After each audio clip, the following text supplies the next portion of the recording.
ધોરણ 6 પ્રકરણ 9 આપણું ઘર પૃથ્વી. આપણે જ્યાં રહીએ છીએ એ આપણું ગામ અને ઘર. આ બધું શાની ઉપર છે? આવો પ્રશ્ન આપણને સૌને થાય. જવાબ બહુ સાદો છે કે મારું ઘર અને ગામ પૃથ્વી પર આવેલું છે, એટલે પૃથ્વી આપણું વિશાળ ઘર કહેવાય. જે કેટલું વિશાળ છે નહીં? તો ચાલો આપણા વિશાળ ઘર વિશે થોડુંક જાણીએ. તમને પણ એ જાણવાનું મન થાય એ સ્વાભાવિક છે. તમને ખબર છે, આપણી પૃથ્વી એ સૌર પરિવારનું એક સભ્ય છે. વળી પાછું આ સૌર પરિવાર એટલે શું? ચાલો હું તમને સૌર પરિવારની સમજ આપું. સૌર પરિવાર, સોલાર સિસ્ટમ. આપણો સૂર્ય મંદાકિની તારામંડળનો એક સ્વયં પ્રકાશિત તારો છે. આ તારાની આસપાસ નાના મોટા સભ્યો ગોળા રૂપે છે. આપણી પૃથ્વી એમાંનો એક ગોળો છે.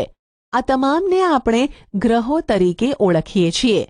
સૂર્યના ગુરુત્વાકર્ષણ અને જે તે ગ્રહના ગુરુત્વાકર્ષણ બળના લીધે આ બધા ગ્રહો સૂર્યની આસપાસ વર્તુળાકાર સ્વરૂપે ફરે છે. આ ગ્રહોને પોતાનો કોઈ પ્રકાશ નથી. સૂર્ય પાસેથી મળતા પ્રકાશથી તે પ્રકાશે છે. સૌર પરિવારના ગ્રહો વિવિધ કદ અને સ્વરૂપ ધરાવે છે.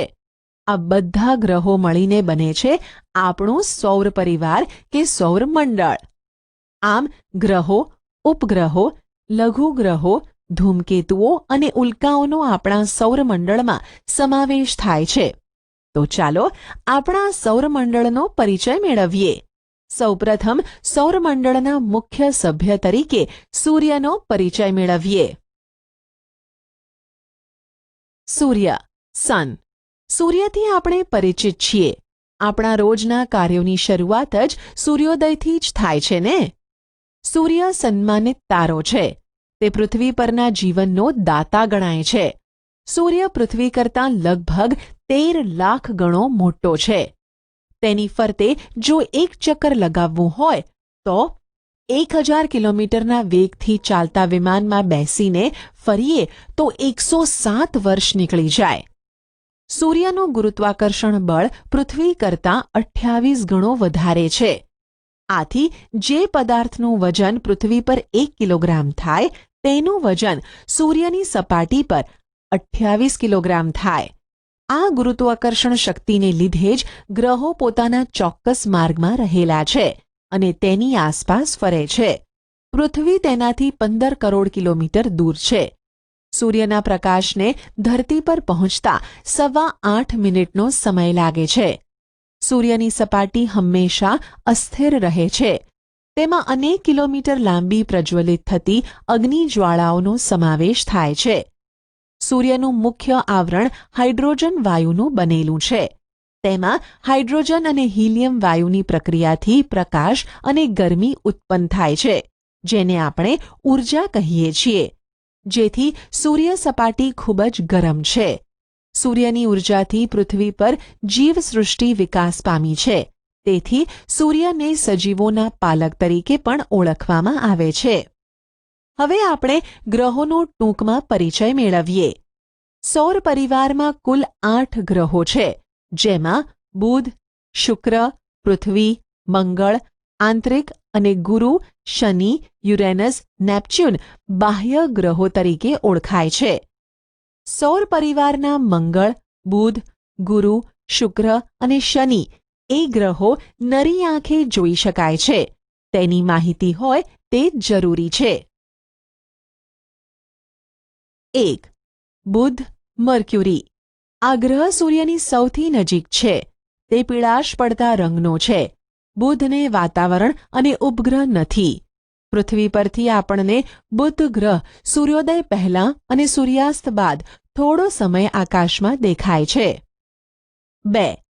શુક્ર, વિનસ. સૌર પરિવારનો સૌથી ચમકતો ગ્રહ છે. તે કદ અને વજનમાં પૃથ્વી જેવો જ છે. જાણે પૃથ્વીનો જોડિયો ભાઈ. તે ચળકાટમાં ચંદ્રને મળતો આવે છે. તેને એક પણ ઉપગ્રહ નથી. તેની આસપાસ વાયુઓ અને વાદળોના ઘટ્ટ આવરણોને કારણે તેનો અભ્યાસ બહુ થઈ શક્યો નથી. 3. પૃથ્વી, અર્થ. શુક્ર અને મંગળની વચ્ચે પૃથ્વીનું સ્થાન છે. પૃથ્વી પોતાની ધરી પર 24 કલાકમાં એક આંટો પૂરો કરે છે, જ્યારે સૂર્યની આસપાસ લગભગ 365 દિવસમાં એક આંટો પૂરો કરે છે. પૃથ્વી પર દિવસ રાત અને ઋતુઓ જેવી ઘટનાઓ ફક્ત અહીં જોવા મળે છે. પૃથ્વીને એક ઉપગ્રહ ચંદ્ર છે. ચંદ્ર, મૂન, પૃથ્વીનો એકમાત્ર ઉપગ્રહ છે. તેને પૃથ્વીની ફરતો એક આંટો પૂરો કરતાં તથા પોતાની ધરી ઉપર પણ એક આંટો પૂરો કરતાં આશરે 29.5 દિવસ લાગે છે. ચંદ્ર પર વાતાવરણ નથી. ચંદ્ર ઉપર પાણી અને વાતાવરણ ન હોવાથી તેના ઉપર જીવન નથી. ચંદ્ર પરપ્રકાશિત છે. ચંદ્રને સૂર્ય પ્રકાશિત કરે છે. ચંદ્રની સપાટી ઉપર ઉલ્કાપાત થતા હોવાથી તેની ઉપર ખૂબ વિશાળ મોટા ખાડાઓ પડી ગયા છે. અહીં મૃત જ્વાળામુખી આવેલા છે. 4. મંગળ, માર્સ, લાલ રંગનો સુંદર ચમકતો ગ્રહ છે. મંગળને આછું વાતાવરણ છે. મંગળ ઉપર ઋતુઓ પ્રમાણે પૃથ્વી કરતાં વધુ ઠંડી અને ગરમી પડે છે. તેને 2 ઉપગ્રહો છે. વૈજ્ઞાનિકો મંગળ પર જીવસૃષ્ટિ વિકસાવવાના પ્રયત્નો કરી રહ્યા છે. 5. ગુરુ, જ્યુપિટર. ગુરુ આછો પીળાશ પડતો સફેદ ગ્રહ છે. ગુરુની આસપાસ વાયુઓનું વાતાવરણ છે. આ ગ્રહ ખૂબ ઠંડો હશે એવું મનાય છે. તે સૌરમંડળનો સૌથી મોટો ગ્રહ છે. ગુરુને 79 ઉપગ્રહો છે, જેમાં પણ વૈજ્ઞાનિકોમાં મતાંતર જોવા મળે છે. આ મોટા ભીમકાય ગ્રહને દૂરબીનથી જોતાં ટપકાંવાળી સપાટી મનોહર લાગે છે. 6. શનિ, સેટર્ન.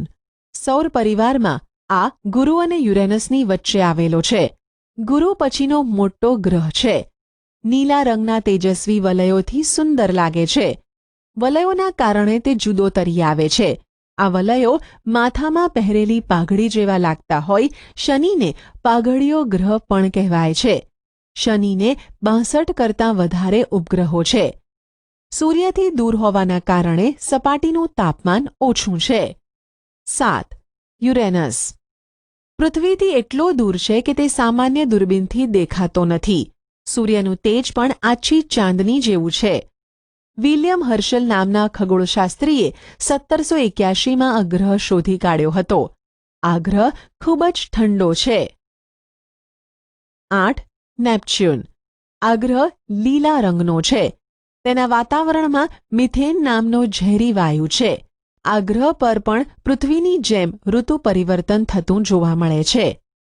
શું તમારે ગ્રહોના નામ સૂર્યથી તેના સ્થાન મુજબ યાદ રાખવા છે?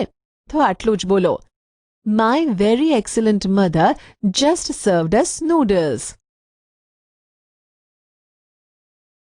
ઉલ્કા, meteors. કોઈ વાર તમે રાત્રે આકાશમાં તારા ખરતા હોય તેવું જોયું છે ને? હકીકતમાં તારા ખરતા જ નથી. અવકાશમાં ફરતા પથ્થરના નાના ટુકડા અથવા ગ્રહોના નાના ભાગો જે ઉલ્કા તરીકે ઓળખાય છે. આવા ટુકડા પૃથ્વીની નજીક આવતા ગુરુત્વાકર્ષણ બળના લીધે પૃથ્વી તરફ ખૂબ ઝડપથી ખેંચાઈ આવે છે. વાતાવરણમાં પ્રવેશતા ઘર્ષણના લીધે તે સળગી ઉઠે છે. આ વખતે આકાશમાં તેજ લીસોટો દેખાય છે. તેને આપણે તારો ખર્યો એમ કહીએ છીએ. કેટલીક પૂરેપૂરી ન સળગેલી ઉલ્કાઓ પૃથ્વી પર પડી મોટા ખાડા પાડી દે છે. મહારાષ્ટ્રનું કોયના સરોવર આવી ઉલ્કા પડવાથી જ બનેલું હોવાનું મનાય છે. સૌરાષ્ટ્રમાં ધજાળા પાસે આવી ઉલ્કા ખરી હતી, જેનું વજન 40 કિલોગ્રામ જેટલું હતું. નક્ષત્રો, કોન્સ્ટિલેશન્સ. વિશાળ અર્થમાં કોઈ પણ તારાઓનો સમૂહ અથવા એકલો તારો પણ નક્ષત્ર કહેવાય. કેટલાક તારાઓના સમૂહને કારણે તેનો ચોક્કસ આકાર તૈયાર થયો છે. આમાં ક્યારેક હંસ જેવો તો ક્યારેક ગરુડ જેવો દેખાય છે. અશ્વિની, રેવતી, વિશાખા, પુનર્વસુ, મૃગશીર્ષ, રોહિણી, પુષ્પ, આર્યા, સ્વાતિ જેવા તો કુલ 27 નક્ષત્રો આવેલા છે. આકાશમાં ચંદ્રની આસપાસ 2-3 નક્ષત્રો ઓળખવા ચંદ્રને જોતા રહેવું પડે. નક્ષત્રોને યાદ રાખવા મુશ્કેલ છે, પરંતુ વારંવાર જોવા અને સમજવાથી તે સહેલાઈથી યાદ રાખી શકાય છે. કેટલાક નામ તો શુભ કાર્યો સાથે યાદ રહી જાય છે, જેમ કે પુષ્ય નક્ષત્રમાં સોના ચાંદીની ખરીદી કરવામાં આવે છે. આ વાત થઈ આપણા સૌર પરિવાર એટલે કે સૌરમંડળની. તમારે હજી આપણા ઘર એટલે કે પૃથ્વી વિશે વધુ જાણવું છે ને? તો ચાલો. પ્રવૃત્તિ: તમારી નોટબુકમાં તમને ગમે તે તરફ સૂર્ય દોરો. ત્યાંથી શરૂ કરી સૂર્યમંડળ બનાવો અને સૂર્યમંડળ વિશે લખો. પૃથ્વીનું સ્થાન અને આકાર. આપણે સૂર્ય અને ચંદ્રને આથમતા જોઈએ છીએ. કેવા સરસ મજાના તેજસ્વી દેખાય છે ને? આપણી પૃથ્વી પણ આવો જ એક ગોળો છે. તેનો આકાર ગોળ છે. તે બંને ધ્રુવોથી થોડી ચપટી છે. કેટલાક અવકાશયાત્રીઓ ચંદ્ર ઉપર જઈ આવ્યા છે. તેમણે પૃથ્વીના ફોટા પણ લીધા છે. ચંદ્ર પરથી પૃથ્વી આકાશમાં મોટા ગોળા જેવી દેખાય છે. આપણે એક નાનકડા ગામ કે શહેરમાં રહીએ છીએ. વળી આપણે જે ભાગને જોઈ શકીએ છીએ તે પૃથ્વીનો ખૂબ નાનકડો ભાગ હોય છે. આ કારણે પૃથ્વી ગોળ છે તેવો ખ્યાલ આવી શકતો નથી. તમે ક્યારેય તૂટી ગયેલું માટલું જોયું છે? તેનો એક નાનકડો ટુકડો હાથમાં લઈએ તો આખે આખું માટલું ગોળ હશે એવો ખ્યાલ આવી શકતો નથી. આમ પૃથ્વીના નાનકડા ભાગ ઉપર ઊભા રહીને જોવાથી આપણને આખી પૃથ્વી ગોળ જણાતી નથી. પરંતુ હવે અવકાશ અને ચંદ્ર પરથી લીધેલા ફોટોગ્રાફ ઉપરથી આપણે કહી શકીએ છીએ કે પૃથ્વીના ગોળ હોવા વિશે કોઈ શંકા રહી નથી. પૃથ્વી દડા જેવી ગોળ નથી, પણ તે નારંગી જેવી છે. પૃથ્વી ધ્રુવ પ્રદેશો આગળથી જરા ચપટી અને વિષુવવૃત્ત આગળથી થોડી ફૂલેલી છે. ધ્રુવ વૃત્ત કરતાં પૃથ્વીનો મધ્ય ભાગ મોટો છે. આપણે તો હવે પૃથ્વીનું ઘનફળ અને વજન પણ જાણી શક્યા છીએ. પૃથ્વીનો અભ્યાસ કરવા માટે પૃથ્વીના ગોળાનો સાધન તરીકે ઉપયોગ કરવામાં આવે છે. તેની ઉપર દુનિયાનો નકશો દોરેલો હોય છે. તેમાં ભૂમિખંડો, મહાસાગરો તથા મહત્વના વૃત્તોના નામ લખેલા હોય છે. પૃથ્વીનો ગોળો એ પૃથ્વીની નાની પ્રતિકૃતિ છે. પૃથ્વીના ગોળા પર તમે ઉત્તર ધ્રુવ અને દક્ષિણ ધ્રુવ બતાવી શકશો. પૃથ્વીના ગોળા પરથી પૃથ્વી એક તરફ નમેલી છે તે જાણી શકશો. ધ્રુવનો તારો, પોલ સ્ટાર. આકાશમાં એક તારો એવો છે કે જે હંમેશા આકાશમાં એક જ દિશામાં એક જ સ્થળે દેખાય છે. તો પછી એ તારાને શોધવો કે ઓળખવો કઈ રીતે? આ ધ્રુવના તારાને સપ્તર્ષિ તારકના ઝુમખાની મદદથી સરળતાથી શોધી શકાય છે. સપ્તર્ષિના આગળના બે તારાને જોડતી કલ્પિત રેખાની દિશામાં આગળ વધતા એક તેજસ્વી તારો તમને દેખાશે. બસ એ જ ધ્રુવનો તારો છે. દરિયાઈ સફર કરનારા કે રણમાં મુસાફરી કરનારા લોકો ધ્રુવનો તારો સહેલાઈથી શોધી કાઢે છે. એ તારો જે દિશામાં દેખાય તે દિશા ઉત્તર દિશા છે. આ તારો પૃથ્વીના ઉત્તર ગોળાર્ધમાં જ દેખાય છે. તેની સ્થિરતા અને પૃથ્વીના લગભગ ગોળ આકારને લીધે દક્ષિણ ગોળાર્ધમાંથી જોઈ શકાતો નથી. ઓપ્શન: દક્ષિણ ગોળાર્ધમાંથી જોઈ શકાતો નથી.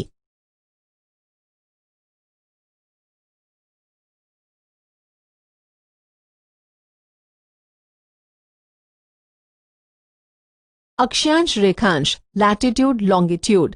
પૃથ્વીના ગોળા ઉપર આડી અને ઊભી કાલ્પનિક રેખાઓ છે. પરંતુ આ કલ્પિત રેખાઓ દ્વારા પૃથ્વીના કોઈ પણ સ્થળનું ચોક્કસ સ્થાન અને સમય જાણી શકાય છે. જમીન પર આ રેખાઓ હોતી નથી. આ રેખાઓ માત્ર નકશામાં જ જોઈ શકાશે. અક્ષાંશ. પૃથ્વીના ગોળા પર દોરેલી આડી કાલ્પનિક રેખાઓને અક્ષાંશ કહેવામાં આવે છે. પૃથ્વીની સપાટી પરના કોઈ પણ સ્થળને જો સીધી રેખાથી પૃથ્વીના કેન્દ્ર સાથે જોડવામાં આવે તો તે રેખાથી વિષુવવૃત્તીય કાલ્પનિક સપાટી સાથે કેન્દ્ર આગળ જેટલા અંશનો ખૂણો થાય તેટલો તે સ્થળનો અક્ષાંશ બને છે. અક્ષાંશ વૃત્તોની કુલ સંખ્યા 181 છે. જાણવા જેવું: બે અક્ષાંશ વૃત્તો વચ્ચે વાસ્તવિક જમીન સપાટી પર આશરે 111 કિલોમીટરનું અંતર હોય છે.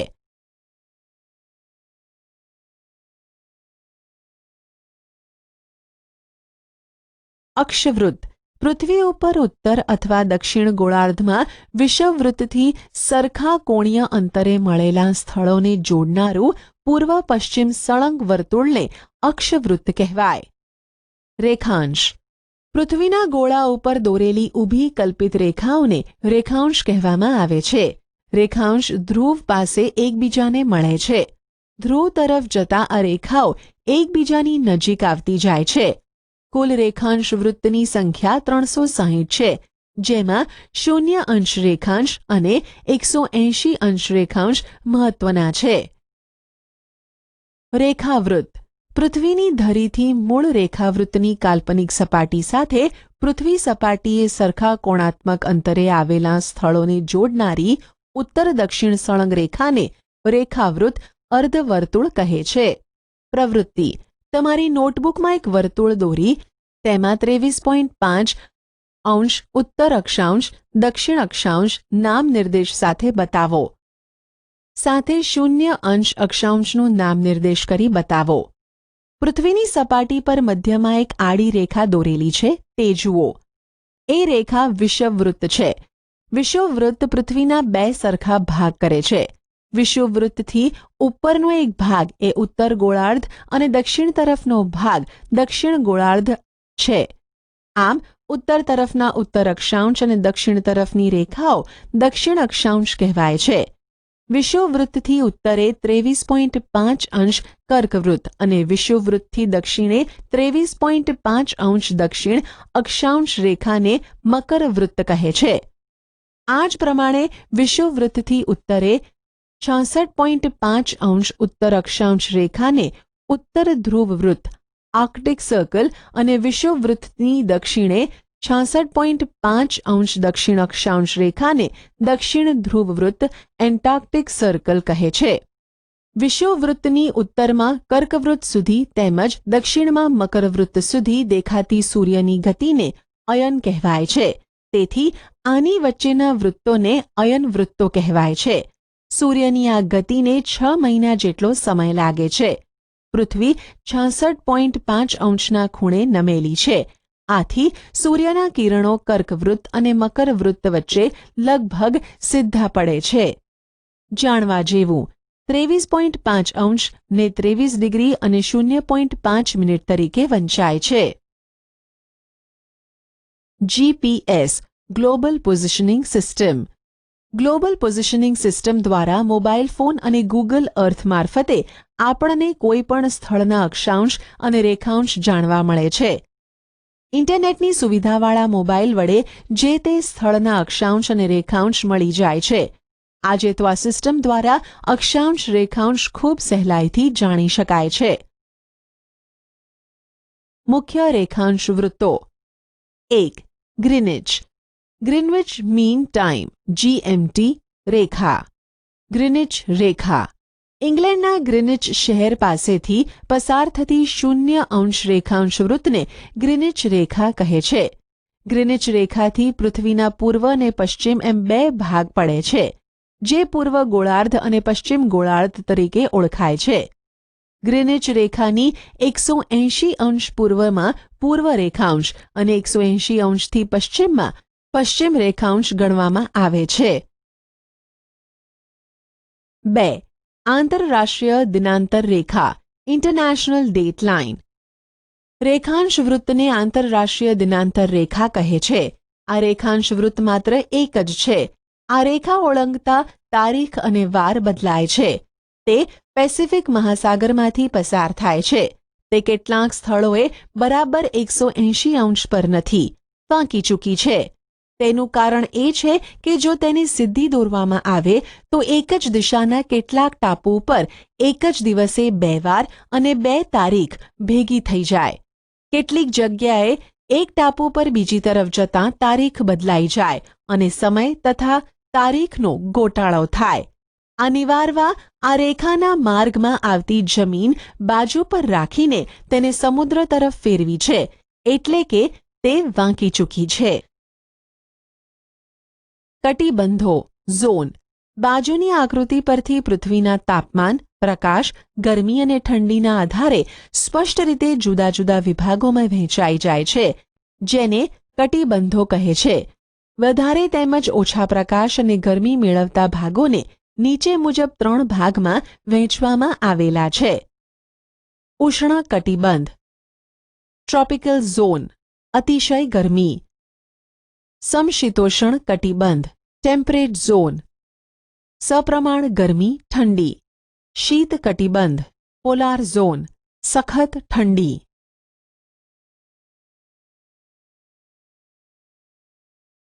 પૃથ્વીની ગતિના પ્રકાર. બધા ગ્રહોની જેમ પૃથ્વીની પણ ફરવાની 2 પ્રકારની ગતિ છે. એક પરિભ્રમણ રોટેશન.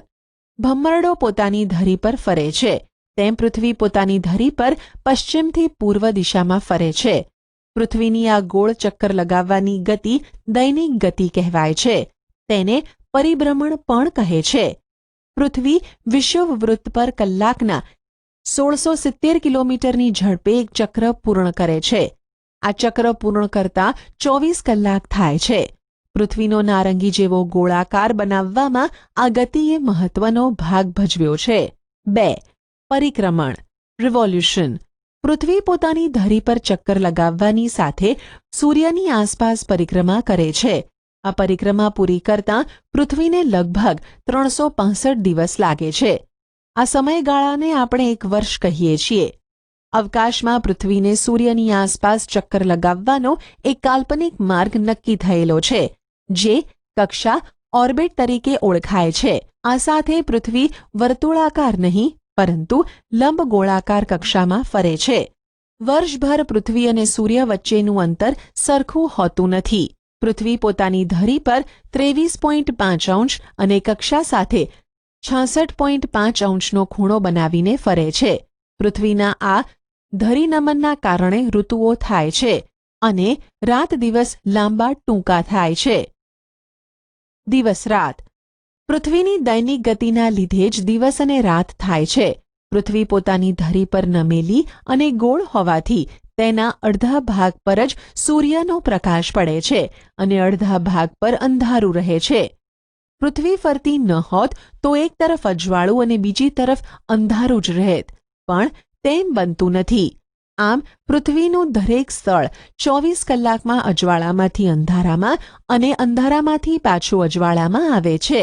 તેનાથી પૃથ્વીના દરેક સ્થળે સવાર, બપોર અને સાંજ થાય છે. પૃથ્વીના ધરી નમનના લીધે દિવસ રાતની લંબાઈમાં ફેરફાર થાય છે. 21મી જૂને કર્કવૃત્ત અને 22મી ડિસેમ્બરે મકરવૃત્ત પર સૂર્યના કિરણો બરાબર સીધા પડે છે. જ્યાં સૂર્યના કિરણો સીધા પડે છે ત્યાં અને તેની નજીકના વિસ્તારોમાં દિવસ લાંબા અને રાત ટૂંકી રહે છે. જ્યાં સૂર્યના કિરણો ત્રાંસા પડે છે ત્યાં દિવસ ટૂંકો અને રાત લાંબી રહે છે. જ્યારે 21 માર્ચ અને 23 સપ્ટેમ્બર માસમાં રાત અને દિવસ સરખા રહે છે. પ્રવૃત્તિ. આકૃતિ 9.12નું અવલોકન કરી જવાબ આપો. 1. 22મી ડિસેમ્બરે દિવસ અને રાતની લંબાઈની સ્થિતિ શું હશે? 2. 21મી માર્ચ અને 23મી સપ્ટેમ્બરની વિશેષતા શું છે? ઋતુઓ. પૃથ્વી ધરી પર નમેલી હોવાથી ઉત્તર ધ્રુવ અને દક્ષિણ ધ્રુવ વારાફરથી સૂર્યની સામે આવે છે. સૂર્યના કિરણો વિષુવવૃત્તની ઉત્તરે કે દક્ષિણે સીધા પડે છે. આમ થવાથી દિવસ રાતમાં તફાવત પડે છે. આથી વધારે સમય સૂર્યપ્રકાશ મેળવતા વિસ્તારોમાં ઉનાળો અને ઓછો સમય સૂર્યપ્રકાશ મેળવતા વિસ્તારોમાં શિયાળો અનુભવાય છે. તે જ સમયે દક્ષિણ ગોળાર્ધમાં શિયાળામાં ઋતુ અનુભવાય છે જે માનવ જીવનને સીધી અસર કરે છે. પ્રવૃત્તિ. પૃથ્વીના ગોળાની મદદથી ભારતમાં ઉનાળો હોય તો નીચે આપેલા દેશોમાં કઈ ઋતુ હશે તે શોધો. 1. America. 2. Australia. 3. Sri Lanka. 4. England. 5. Bhutan. 6. Brazil. Uttarayan. 22મી ડિસેમ્બરથી સૂર્યના સીધા કિરણો ઉત્તર તરફ એટલે કે વિષુવવૃત્ત તરફ પડવાના શરૂ થાય છે. આમ ઉત્તરાયણ 22મી ડિસેમ્બરે થાય છે. 14મી જાન્યુઆરીએ સૂર્ય મકર રાશિમાં પ્રવેશે છે, માટે મકર સંક્રાંતિ કહેવાય છે. દક્ષિણાયન 22મી જૂનથી સૂર્યના સીધા કિરણો કર્કવૃતથી ખસીને દક્ષિણ તરફ વિષુવવૃત્ત તરફ પડવાનું શરૂ થાય છે, જેને દક્ષિણાયન કહે છે. સંપાત ઇક્વિનોક્સ સૂર્યનો ક્રાંતિવૃત્ત અને વિષુવવૃત્ત વર્ષમાં 2 વખત એકબીજાને છેદે છે. આ છેદન બિંદુને સંપાત દિવસ કહેવામાં આવે છે. સંપાત દરમિયાન સૂર્ય ઉત્તર તરફ ખસતા જતાં ઉત્તર ગોળાર્ધમાં 22મી માર્ચથી દિવસની લંબાઈ વધતી અને રાત ટૂંકી થતી જાય છે. ઉત્તર ગોળાર્ધમાં 21મી જૂન વર્ષનો લાંબામાં લાંબો દિવસ અને ટૂંકામાં ટૂંકી રાત હોય છે. સૂર્ય દક્ષિણ તરફ ખસતા જતાં દક્ષિણ ગોળાર્ધમાં 24મી સપ્ટેમ્બરથી દિવસની લંબાઈ વધતી જાય છે અને રાત ટૂંકી થતી જાય છે. દક્ષિણ ગોળાર્ધમાં 22મી ડિસેમ્બર વર્ષનો લાંબામાં લાંબો દિવસ અને ટૂંકામાં ટૂંકી રાત હોય છે. વર્ષ દરમિયાન 21મી માર્ચ અને 23મી સપ્ટેમ્બર એ સૂર્યના કિરણો વિષુવવૃત્ત ઉપર સીધા પડતા હોય રાત અને દિવસ સરખા થાય છે, જે વિષુવ દિન તરીકે ઓળખાય છે. લીપ વર્ષ લીપ યર પૃથ્વીનું એક વર્ષ એટલે 365 દિવસ અને 6 કલાક, પણ ચોથા ભાગના દિવસની ગણતરી કરવાનું અગવડ ભરેલું હોવાથી 365 દિવસે વર્ષ પૂરું કરીએ છીએ. બાકી બચેલા 6 કલાક દર 4 વર્ષે ફેબ્રુઆરી મહિનામાં એક દિવસ વધારીને એટલે કે 28 દિવસને બદલે 29 દિવસ કરી સરભર કરીએ છીએ. તે વર્ષને લીપ વર્ષ કહીએ છીએ. પ્રવૃત્તિ આપના શિક્ષકની મદદથી લીપ વર્ષની ગણતરી કેવી રીતે થાય છે તે વિગતો જાણો. ગ્રહણ એક્લિપ્સ આપણને સૂર્ય અને ચંદ્ર તરફથી પ્રકાશ મળે છે. સૂર્ય સ્વયં પ્રકાશિત છે અને ધગધગતો ગોળો છે. ચંદ્ર પરપ્રકાશિત છે, જે સૂર્યના પ્રકાશથી પ્રકાશિત છે. જુદા જુદા દિવસે પૃથ્વી તરફ પ્રકાશિત ભાગ દેખાય છે. કોઈ કારણથી સૂર્યનો અમુક ભાગ દેખાતો બંધ થાય તેમજ પૂર્ણચંદ્રનો અમુક ભાગ ન દેખાય કે ક્યારેક આખે આખો ચંદ્ર દેખાતો બંધ થાય ત્યારે ગ્રહણ થયું એમ કહેવાય. સૂર્યગ્રહણ સોલાર એક્લિપ્સ ચંદ્ર પૃથ્વીની વધુ નજીક છે. તે પૃથ્વીની આસપાસ ફરે છે. ક્યારેક તે ફરતી વખતે સૂર્ય અને પૃથ્વીની વચ્ચે આવી જાય છે. આ વખતે ચંદ્રના અંતરાયથી સૂર્ય દેખાતો બંધ થાય છે. આ ઘટનાને આપણે સૂર્યગ્રહણ કહીએ છીએ. ચંદ્ર સૂર્ય કરતાં નાનો હોવાથી તે સૂર્યને સંપૂર્ણ ઢાંકી શકતો નથી.